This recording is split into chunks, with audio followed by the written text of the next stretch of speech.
രാജവെമ്പാലയെ കല്യാണം കഴിച്ച യുവാവും പത്തിവിടർത്തി ഭാര്യയും. സ്നേഹത്തിന്റെ പ്രതീകങ്ങളായി നാം ലോകത്ത് പ്രതിഷ്ഠിച്ച പല അത്ഭുതങ്ങളും കണ്ടിട്ടുണ്ട്.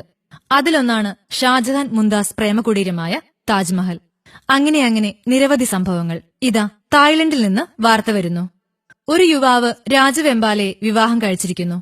അതിലേക്കുള്ള കാരണവും പാമ്പ് ഭാര്യയുടെ ഭാഗ്യമാണ് ഇതിലൂടെ കാണുന്നത്.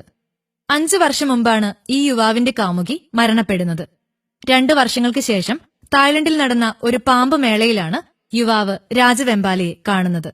കണ്ട മാത്രയിൽ തന്റെ കാമുകിയുടെ ഛായയുണ്ട് ഈ രാജവെമ്പാലയ്ക്കെന്നും തന്റെ കാമുകിയുടെ പുനർജന്മമാണ് ഈ നാഗമെന്നും അവകാശപ്പെട്ട് യുവാവ് രാജവെമ്പാലയെ സ്വന്തമാക്കി വീട്ടിൽ കൊണ്ടുവന്ന് വിവാഹം കഴിക്കുകയായിരുന്നു. ഇരുവരും ഹണിമൂൺ ആഘോഷിച്ചത് സിംഗപ്പൂരിൽ പോയാണ്. മാത്രമല്ല, ഒരുമിച്ച് കളിച്ചും ടിവി കണ്ടും കാരംസ് കളിച്ചും ആഘോഷപൂർവ്വമായി ജീവിക്കുന്ന ഇരുവർക്കും അടുത്ത സുഹൃത്തുക്കളുടെ ശക്തമായ ഉപദേശവുമുണ്ട്: ഭാര്യയെ സൂക്ഷിക്കണമെന്ന്. എപ്പോഴാണ് ഭാര്യ യഥാർത്ഥ രാജവെമ്പാലയാകുന്നത് അറിയില്ലല്ലോ. സോഷ്യൽ മീഡിയയിൽ ഇപ്പോൾ തരംഗമാകുന്നത് ഇവരുടെ പ്രണയമാണ്.